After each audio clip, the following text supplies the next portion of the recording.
Всем доброе утро, дорогие мои друзья. Я хочу поделиться с вами очень важными секретами. Я вообще делюсь со своим зрителем и с теми, кто меня ценит, кто не ценит, в том числе очень важными вещами, которые вам в жизни пригодятся и вас будут вести по жизни вперед. И люди, которые со временем тренируют свое мышление вот именно таким образом, начинают именно так и думать, и жить, этих людей ничем никак не победить.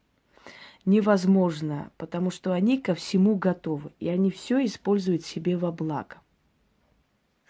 Во-первых, начнем с того, что созвездия и гороскопы, они были созданы намного раньше, чем мы о них узнали, и не только восточные мудрецы их создали и привели нас к этому осознанию, что гороскопы где-то влияют на нашу жизнь. Ну, например, в армянской мифологии очень часто встречаются созвездия, влияние созвездий на судьбы людей. Это настолько для нас было как бы повседневностью, и мы настолько спокойно к этому относились. Обычно люди, которые только что-то узнают, они в таком шоке бывают, они бывают так очарованы, рады, что им что-то вот такое открылось. И обычно такие люди, как правило, стремятся постоянно говорить об этом, что они знают вот это, они знают вот то, потому что для них это новость. А для людей, которые в этом росли, совершенно никакой новостью не является то, что, скажем так, ребенок, который по ночам не спал, после того, как твоя бабушка что-то начитала там на рубашку с булавкой, перестал плакать, начал спать. Мы это принимали в нашей семье как обычное дело. Понимаете? Ну, например, когда, скажем, все начали себя называть Лилит в интернете, да, потому что это круто звучит, потому что это демоница Лилит, мать демонов, любимица дьявола и вообще первая ведьма, и демоническая сущность, и богиня, и так далее, то у армян имя Лилит было у многих-многих женщин. То есть это для нас обычное имя. То есть хочу сказать вам, что люди, которые знают, у которых это знание изначально, они спокойно к этому относятся. У них есть мудрость, спокойствие, и многие, может быть, со стороны это непонятно, да? Значит, начнем с того, что я по знаку Водолей. Водолеи – это люди, которые ведут толпу за собой. Есть несколько знаков зодиака, которые лидеры. Все остальные, как правило, следуют за ними. Я не буду их называть, эти знаки зодиака. Потом как-нибудь назову. Водолеи очень схожи со львами. Есть некая разница, но схожесть очень большая, потому что им покровительствуют одни и те же планеты. У Водолея 3 планеты-покровителя, по крайней мере, у такого Водолея, как я, у меня. Значит, основной мой покровитель – это Юпитер, то есть Зевс. И во время как бы властвования Юпитера над моей судьбой у меня начинается период созидания, подъема. Я могу создавать, я показываю, говорю, я за один день могу сделать работу за весь месяц. Потом Юпитер – это лидер, это верховное божество. Юпитер никому не уступает свой трон. Юпитер всегда будет как бы ревностно относиться к своим знаниям и так далее, и так далее. Но в то же самое время Юпитер, как верховный бог, одаривает, дает, помогает и так далее. То есть покровитель уже тебе передает некий характер. Второй мой покровитель – это Марс, Арес. Ну, Марс – это у нас бог войны. Поэтому вся моя жизнь – это война, борьба за себя, за свое авторство, за свои права, за свое имя и прочее, прочее. Конечно, многим людям это, может быть, и не нравится, но не нравится это слабым людям. А люди, которые по жизни сами привыкли быть лидером и идти вперед, они прекрасно меня понимают. Со временем отсеиваются люди слабые, слабовольные, люди завистливые, люди, которые не способны дорожить своим словом, люди, которые свое слово ценят очень низко, и поэтому для них сегодня так сказать, завтра так никакого значения не имеет. И отсеиваются, уходят такие люди. И это прекрасно, потому что твой сильный характер гарантирует, что останутся с тобой самые-самые. А ведь самые-самые – это самое главное. Согласны со мной? Как говорят, лучше иметь пару верных друзей, чем 1000 неверных. Третья планета – это Сатурн. Сатурн приходит редко. Бывает, что как бы раз в 3 месяца Сатурн, раз в полгода Сатурн, смотря когда мы с ней встретимся. Сатурн – это планета меланхолическая, как бы смирение с судьбой, усталость, какая-то апатия, творческий кризис, такой, никаких новых идей. Но это длится буквально несколько дней. И потом Сатурн начинает отходить в сторону. То есть вот эти 3 планеты-покровители, которые у меня в судьбе имеются. Следующее. Созвездие Водолея как бы олицетворяет Нику. Богиня, которая следит за моей судьбой, богиня, которая курирует мою судьбу, скажем так, грубо говоря, это Ника. Ника – богиня не войны, Ника – богиня победы. Поэтому с Водолеем воевать бесполезно. Она на каждые ваши выпады, на каждой вашей подлости найдет оригинальное решение. Она будет вести себя настолько непредсказуемо, что вы в жизни не поймете, что ожидать от нее в следующий момент. Поскольку в Водолее живет несколько личностей. Вы не знаете, кого из них встретите в данный момент. Свирепую, агрессивную, спокойную, умиротворенную, мудрую или по-детски наивную и так далее. В ней разные личности, поэтому никогда не угадаешь, что от Водолея ожидать в следующий момент. Она может резко поменять свою тактику, поменять свою жизнь и так далее. Кстати, хочу вам сказать, что очень многие среди военачальников и людей, добившихся успеха в воинском деле, были водолеи. Водолеи – отличная стратегия. Я не расхваливаю себя и свой знак. Я просто говорю, как есть. Я просто объясняю вам секрет своей живучести. Это все благодаря тому, что я родилась в такой подходящий момент. И кроме того, еще есть армянские гены. Армянские гены, они самые живучие в мире, одни из самых живучих в мире, по крайней мере. Потому что, учитывая, сколько пережито этим народом, но этот народ до сих пор есть, и армяне, где бы ни появлялись, я, например, по крайней мере, знаю очень мало плохо живущих армян. Я больше знаю хорошо живущих армян.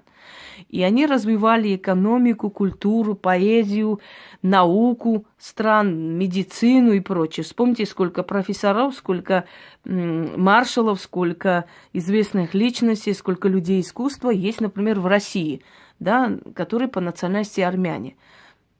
Шер чего стоит, тот же самый Шарль Азнаур, Анри Верно и так далее. Просто очень многие армяне как бы под псевдонимом были известны. Даже не о всех известно, что они были армяне. Например, первая женщина-мореплаватель, которая океанолог, которая создала огромную просто науку, океанология, новый вид рыболовства, новый вид океанологии и так далее, Анита Конти.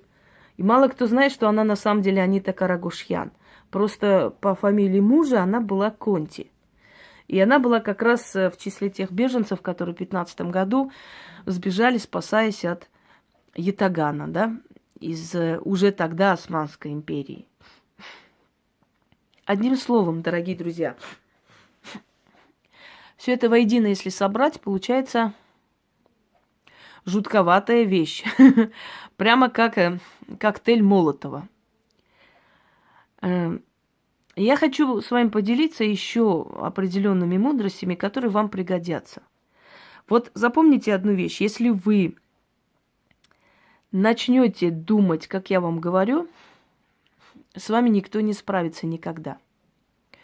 У вас мышление должно быть правильное. Посмотрите, во-первых, толпа. Что такое толпа? толпа – это разновидность, разношерстность населения, которое как бы каждый тянет в свою сторону. Никогда военачальники, древние там цари, полководцы и так далее не делали ставку на толпе, не надеялись на толпу. Они вели войско, а толпа была просто для массовки. Потому что толпа не организована, потому что толпа, она не, как бы сказать, не постоянна. И на толпу надеяться смешно. Вот поэтому они надеялись на организованность войска, а толпа нужна была для массовки, для устрашения. Вот точно так же толпа нужна для массовки, устрашения слабым людям. Потому что, если вы знаете, как правило, да, гиены наступают толпой, но львы, как правило, одиночки, если они охотятся. Хотя нет, они и прайдом охотятся, но в любом случае, когда нападают, как правило, лев не ждет, пока прайд будет за его спиной стоять, и он нападает. Потому что лев в себе уверен, а гиена нет. Хотя гиена считается одним из самых сильных животных, потому что челюсти у гиены настолько сильны, что, то есть сила укуса, она, очень-очень такая страшная.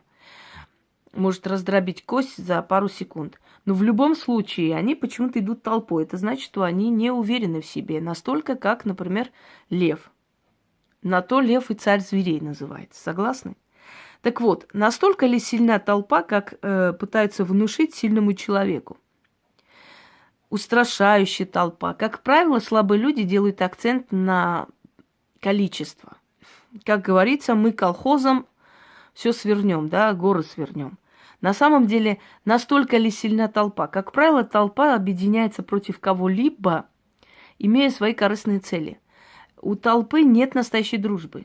Толпа против кого-то выступает. А значит, у каждого своя цель, свое желание. У толпы нет единого, как бы сказать, единого мышления, ядра. Некоторое время толпу можно руководить, а потом толпа уже начинает каждую в свою сторону тянуть, и толпа расходится, как правило. Как использовать силу толпы для себя, для того, чтобы как бы забирать с них жизненную силу и энергию? Запомните, если о вас много говорят, значит, вы чего-то стоите, потому что о человеке не стоящем никто ничего не говорит, а о нем забывают. Если о вас очень много говорят, если говорят противоречивые вещи, если говорят плохо, то считайте, что вы очень правильно делаете, то есть вы на правильном пути. Чем больше о вас говорят, тем больше вы на правильном пути. Есть такое выражение, чем злее собаки, тем правильнее, в правильном направлении идет караван. Кстати, караван – это олицетворение богатства, целенаправленности. Согласны? Потому что караван, он пустой не шел. Именно поэтому и грабили его разбойники, потому что знали, что там есть что взять. Вы заметили одну закономерность? Выбирают, как правило, в президенты того человека, которого очень многие не хотят, масса людей. Приходит к власти тот человек, которого масса людей не очень желают видеть. Поднимается тот человек, которого масса людей ненавидит. И не могут понять, в чем секрет, почему так происходит. А я вам сейчас объясню. Существует понятие мыслеформа. Когда люди о чем-то очень часто думают, Вселенная не отличает, хорошо это или плохо это. Вы об этом думаете постоянно. Это сбывается, потому что вы создаете некую визуальную такую картину, визуальная, как бы сказать, как театр из жизни, понимаете? Реальность. Вы в голове, в мыслях создаете реальность постоянно. И там не разбирается никто, это хорошо или плохо. Вы хотите, чтобы это случилось, или вы не хотите, чтобы это случилось. Если человек зациклен на своих проблемах, на своих долгах, он постоянно думает о долгах, проблемах, все время, вот сейчас опять будут проблемы, опять будут долги. Он все время это вызывает к себе, потому что он постоянно об этом думает. Значит, усиливает эту картину, питает энергией эту картину. И эта картина воплощается в жизнь. Почему говорят все ученые, психологи, надо контролировать свои мысли, надо себе создавать некую реальность. Даже Зигмунд Фрейд говорил: притворись тем, кем потом станешь. Это говорит о том, что если ты хочешь быть богатым человеком, выйди на улицу и представь, что ты богатый человек, что у тебя на руках бриллианты, что тебя ждет там самое, скажем, самое дорогое авто. Да, представь, что у тебя есть слуги, что у тебя есть огромный дворец. Это смешно, а ты это представь. Ты все время это представляй. Ты будешь это представлять год-два, и ты увидишь, что вокруг все меняется. Жизнь, то есть мир, мироздание, это как паутина энергии. Мы все состоим из энергии, дорогие друзья. Мы все жижа и энергия. Просто мы под микроскопом, когда себя рассматриваем, мы просто энергия, мы плывучая энергия. Но нам кажется, что мы твердый материал. Точно так же, как нам кажется, что в природе есть разные цвета. В природе нет цветов. Мы все бледные, бесцветные. Но у нас глаза так устроены, что соединение определенных энергий создает определенный цвет. И мы видим в цвете все. А на самом деле цвета не существует. Представляете? Вот есть вещи, которые мы, скажем, не знали бы, если бы не ученые, если бы не открыли это ученые. Именно поэтому люди, у которых есть какие-то отклонения зрения, рождаются дальтониками. То есть у них с цветами проблема. Почему? Если не от глаза зависит, да, видение цвета, то почему есть дальтоники, которые видят разные цветы? Некоторые вообще видят черно-белую картину. Я видела, когда очки специально создали для того, чтобы дальтоники могли видеть настоящий мир. И многие там прослезились, плакали. Они всю жизнь думали, что есть два цвета, черный и белый. А здесь настолько разнообразие цветов, и мир такой необычный. Представляете? Это говорит о том, что от наших глаз зависит, что мы видим. Вот у них глаза такого типа, такой формы, да, и они видят мир вот такими красками. Мы видим полноценные краски. Хотя иногда, может быть, мы даже не замечали, что мы, оказывается, видели красный, а это был синий цвет. Очень может быть. Иногда это выясняется ни с того ни с сего. Таким людям, например, права не выдают, потому что они могут поехать на красный свет. Так вот, о чем это говорит? Это говорит о том, что мир такой, какой мы его воспринимаем.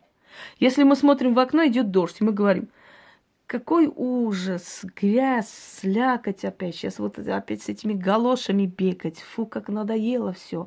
Как эта жизнь достала и так далее. Все. Мы воспринимаем жизнь в черном цвете. А если мы открываем окно, идет дождь, и мы говорим: какая свежесть, красота. Все очищается. Все освежается, сейчас дышать будет легче, и земля питается и так далее. И она быстро высохнет, это не такой уж прям ужасный ливень. Мы воспринимаем жизнь в хорошем цвете. И что бы с нами ни случилось, мы во всем будем видеть плюсы. А есть люди, которые холерики, они во всем видят минусы. Есть человек, который с 10-го этажа падает и говорит: пока еще все хорошо, пока еще нормально, я еще пока на 8-м этаже, все еще хорошо, все нормально. И, может быть, это мышление приведет к тому, что он упадет на снежный сугроб и спасется. А есть человек, который утром встанет и скажет: какой мир жуткий. Вот я прямо боюсь даже в туалет зайти, вдруг меня засосет туда. Я боюсь руки мыть, вдруг эта вода отравленная там всякими этими штучками, хлорами и так далее.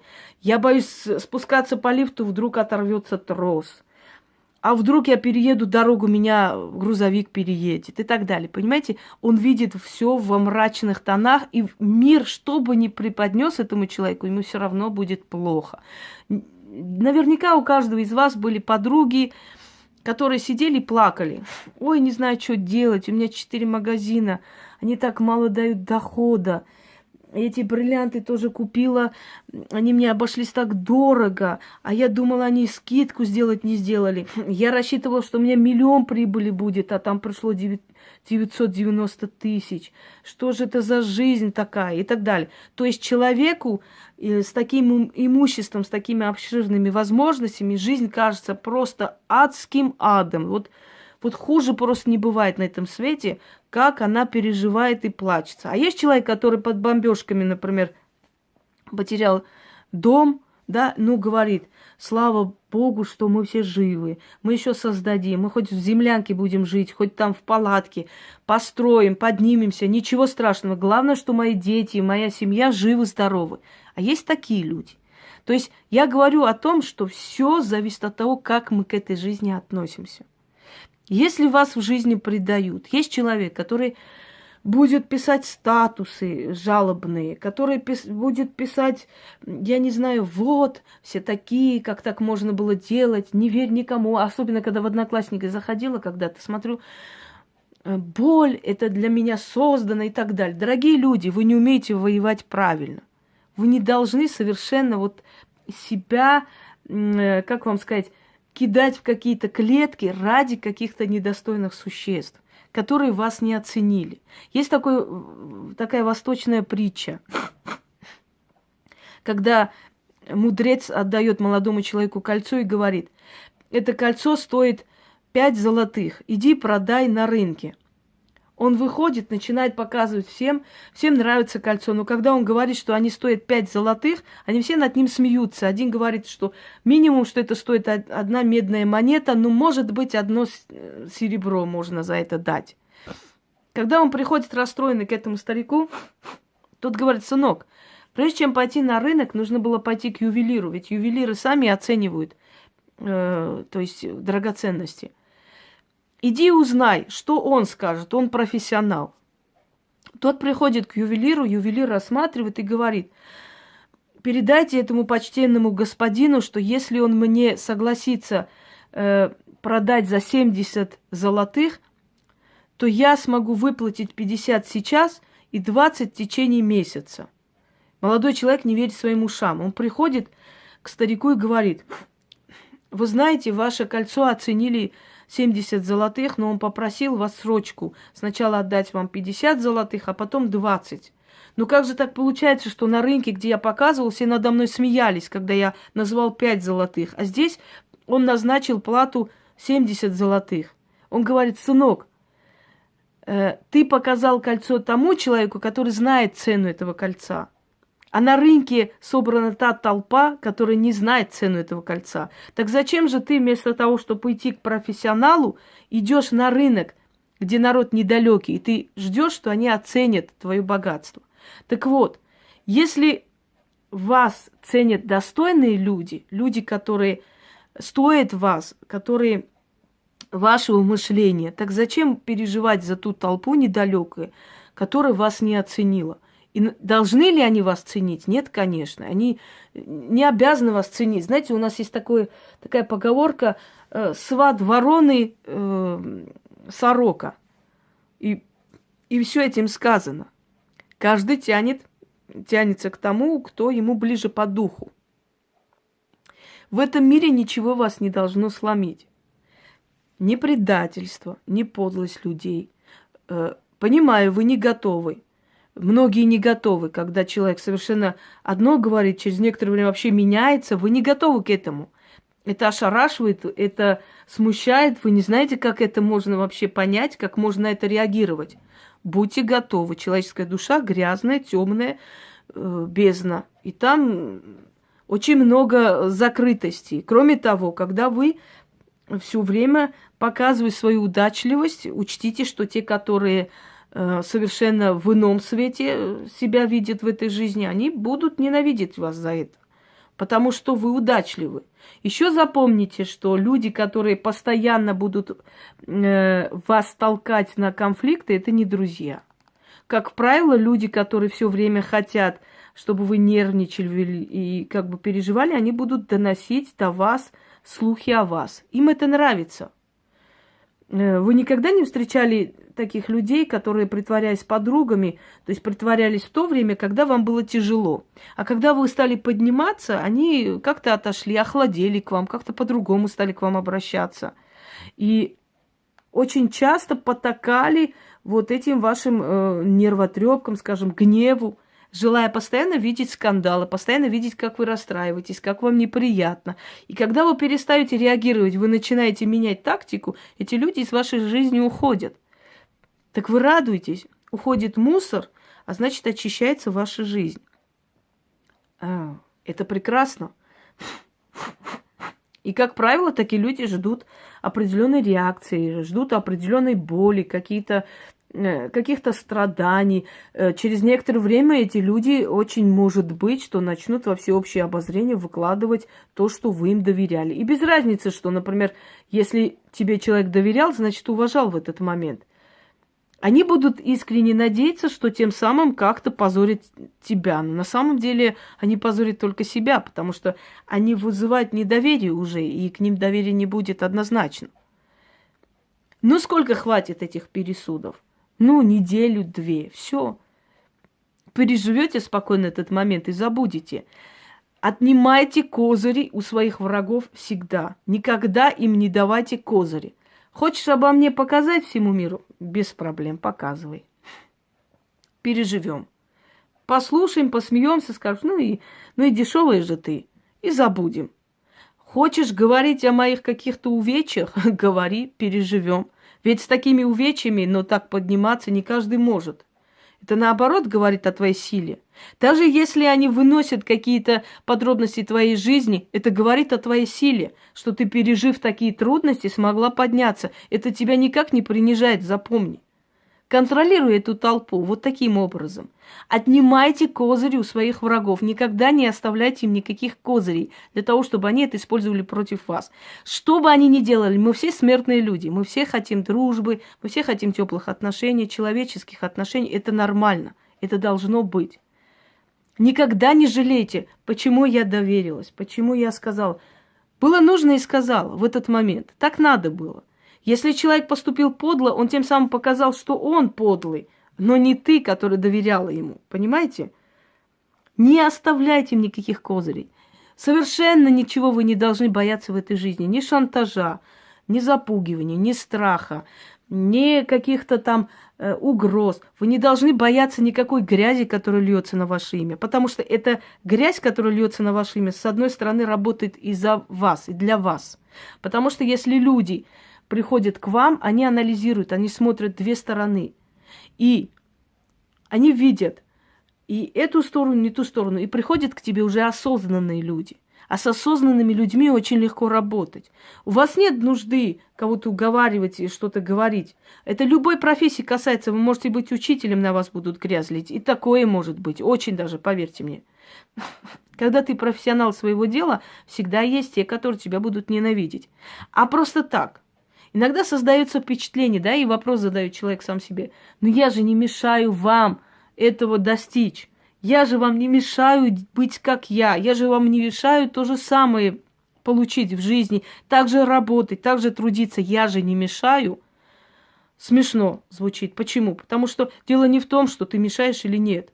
Дело в том, что ты добиваешься этого, они не смогут.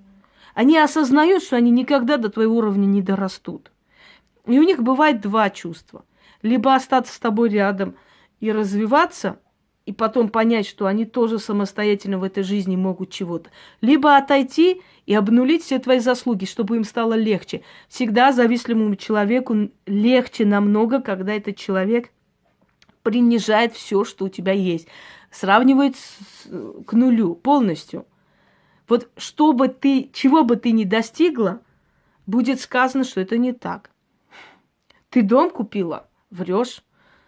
Ты просто взяла, то есть ты живешь в чужом доме, оплачиваешь, ты как бы квартирант, но говоришь, что это твой дом. Неправда. Покажи документы.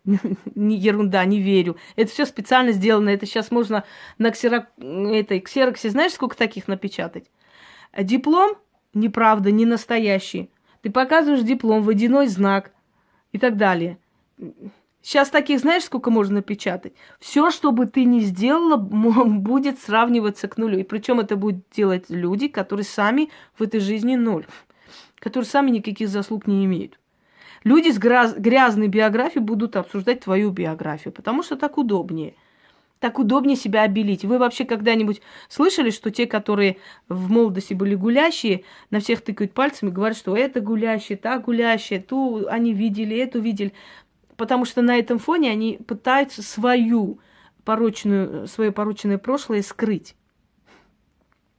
Как использовать толпу? Вот так и использовать. Пускай говорят о тебе много, ты этим становишься известнее. Возьмите любую знаменитую личность, сколько о них говорят. Есть хоть один из них, который полностью, вот про него ничего не сказано, не напечатано, столько небылиц, они уже перестали на это реагировать. Некоторые даже специально заказывают черный пиар для того, чтобы их узнали. Если бы в этих разговорах было действительно что-то конкретное, что-то настоящее, действительное, можно было бы как бы переживать. Но когда это на уровне просто разговора, просто болтовни, просто ерунды, оно так и остается на уровне болтовни, ничего вперед не идет. Многие люди боятся показывать свой достаток, боятся показывать свое счастье, потому что боятся, что их сглазят и так далее, и так далее. Дорогие друзья, я вам хочу сказать одну вещь. Есть такой момент у сильных личностей. Это касаемо и ведьм, и людей, у которых энергетика сильная, у которых сильный род, вообще сильные они сами по себе, да, борцы в этой жизни. Когда вы показываете свой достаток, что-либо, свои достижения, это создает волну зависти. Зависти и ненависти. И что думают люди, которые это смотрят? Ну, те, которые за вас совсем не рады. Они думают, вот дрянь. Опять ей что-то там подарили, сейчас опять подарят, сейчас опять что-нибудь выставит, опять что-нибудь это подарили, то подарили. Они сутками об этом думают, они крутят в голове. Сейчас опять пойдут книги, сейчас опять пойдет вот это, и она будет это показывать, как я ее ненавижу, как я не хочу, чтобы это было. Когда визуализируют эту картину постоянно в голове, крутят, это именно так и случается. Я вам хочу сказать один секрет. Может быть, я до сих пор просто не хотела особо открывать.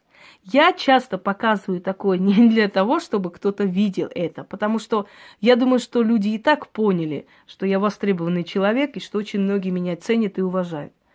Я показываю иногда это для того, чтобы собирать с толпы их ненависть, их зависть себе в угоду. А как это делать, я вам уже сказала. Когда ты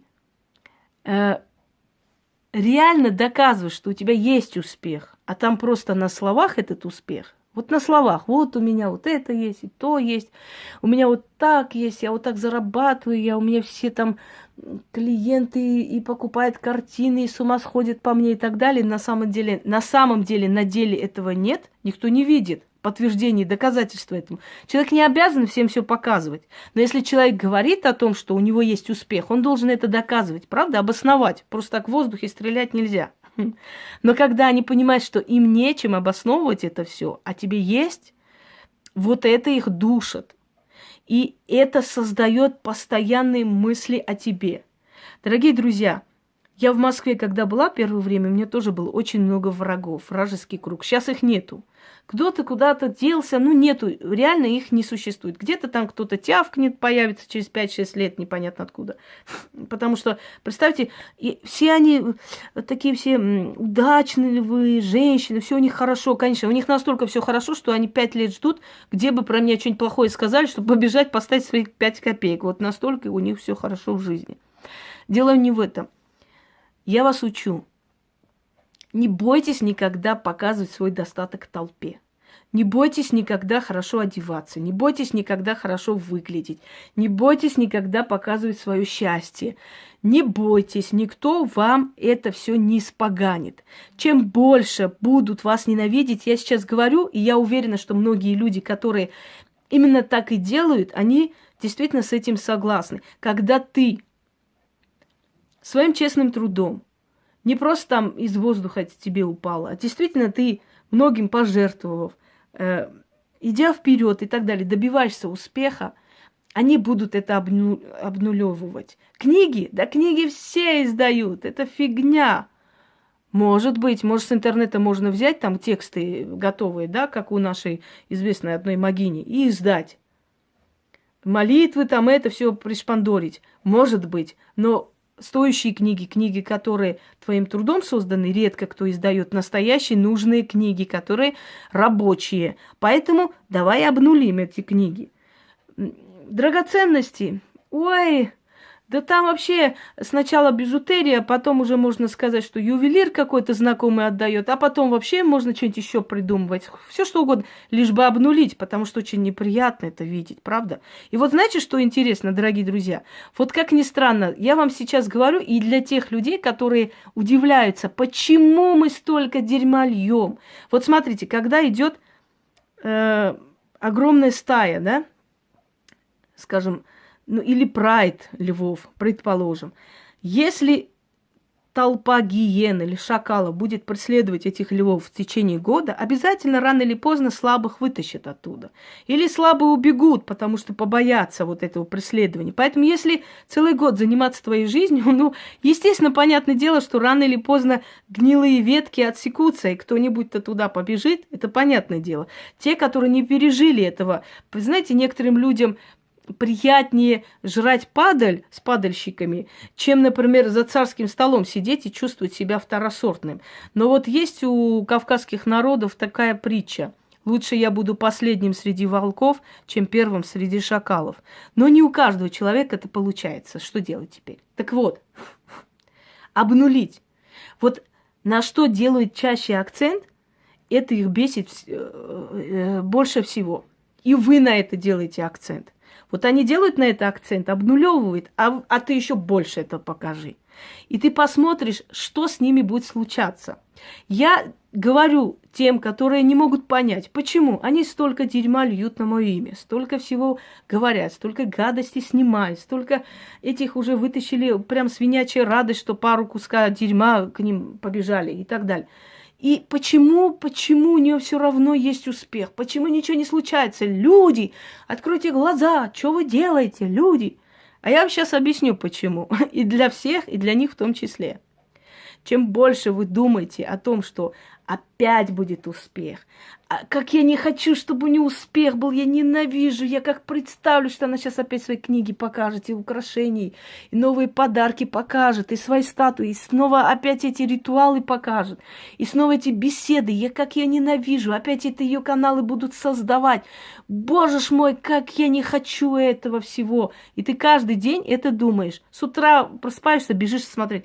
Сняла какую-нибудь беседу, так, дизлайк надо поставить, это первым делом, сперва-наперво, потом побежать там обсудить, это поставить. Это... Вы отдаете свою жизненную силу мне. Когда вы все время представляете эту сцену о том, как мне дарят, как я издаю, как я снова, у меня люди и так далее, вы это все ко мне притягиваете, уважаемые. Единственный способ, чтобы не сбылось, это не думать об этом. Но вы думаете. И я просто испробовала. У меня 1000000% просто рабочий метод. Я как только показываю все это, на следующий день у меня еще больше. Снова с почты уведомления, заберите то-то. И это, курьер приходит и так далее. Такое ощущение, либо какая-то сила их до инсульта доводит специально, я не могу понять, либо именно вот этот момент визуализации работает. Когда люди идут на митинг, как мать Тереза говорила, я не пойду на митинг против войны, я пойду на митинг за мир. То есть, когда люди говорят, война, мы не хотим войны, люди представляют, какие будут разрушения, что будет случаться, как это будет происходить. Это и происходит, потому что ваши мысли материализуются. Вот вы когда сутками сидите и обсуждаете, скоро она провалится, сейчас она опять будет своих, там она такая-то, это все фигня, ничего там нету, она вот бедная, несчастная, одинокая и вообще и так далее. Но в мыслях вы же представляете, сейчас завтра встану, опять это, покажет свои новые украшения, новые подарки, опять новые книги сейчас будет представлять, сейчас опять ролики, опять народ напишет, сейчас опять будут расклады и темы ясновидения, люди придут, напишут. Вы же сутками это крутите в голове. Вы сохнете, вы отдаете свою жизненную энергию мне. Когда вы зашли недавно, написали такие гадости, я о чем подумала-то? Если человека не задевает это, человек не пишет. Я сняла ролик о предателях. Зашли, там всякое. Если вы не узнали себя там, зачем вы пришли, написали, не пойму. Если снимут ролик о путанах, я не обижусь, потому что я не являюсь такой, и мне все равно, что там снимают, кого там обсуждают. Но если сняли ролик о предателях, и вас это задело за живое, и вы поняли, что тот, который предает раз, он будет предавать 100 раз. Тот, который предает друга, предаст завтра и родину, и родных, и сестру, и брата, и дочь, и все такое, понимаете? Вы себя просто узнали в моем рассказе. Вот в чем дело. И поэтому это вас задело. Если бы я вас не задевала, если бы я была таким нулем, как вы говорите, вы бы сутками обо мне не думали и не преследовали. Так вот, дорогие друзья, я вам даю рецепт, как руководить толпой. Во-первых, никогда не бойтесь показывать свой достаток. Если это заслуженный труд, если вам нечего бояться, если это ваше, если вам это подарили, если это как бы благодарность людей или как бы пришло это из-за вашей работы, вы никогда не бойтесь показывать достаток никому.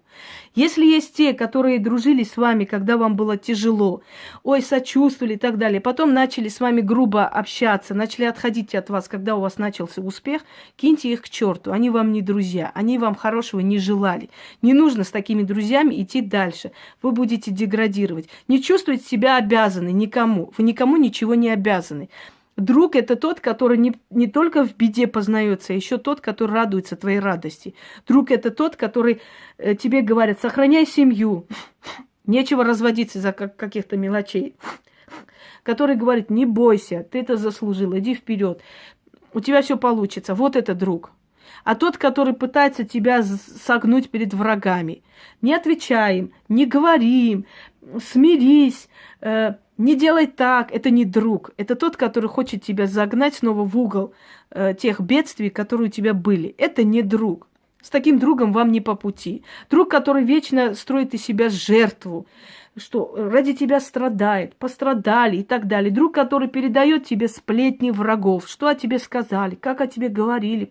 Это не друг, это тот человек, который специально это приносит для того, чтобы посмотреть на твое расстройство, как тебе больно, как тебе неприятно это читать. Это не друг, это те, которые со стороны радостно злорадствуют и наблюдают, как ты нервничаешь. Друг всегда будет скрывать от тебя то, что тебе причинит боль. Друг будет радоваться твоему успеху и радоваться тому, что ты поднимаешься. Вот это и есть друг. Следующий момент. Чем больше толпа будет вас ненавидеть, чем больше будет кидать на вас камни, чем больше будет вам снимать всякие гадости и говорить, тем больше знайте, что вы твердо стоите на ногах. Как говорил Юлий Цезарь: собирай камни, которые кидают на тебя враги, однажды ты построишь из него крепость и будешь на высоте. Или пьедестал, по-разному там сказано. Так вот, следующий момент.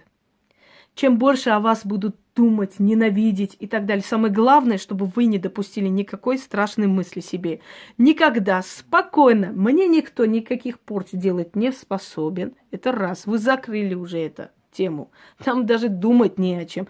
Никто никаких порч вам делать не может. Это раз. Второй момент.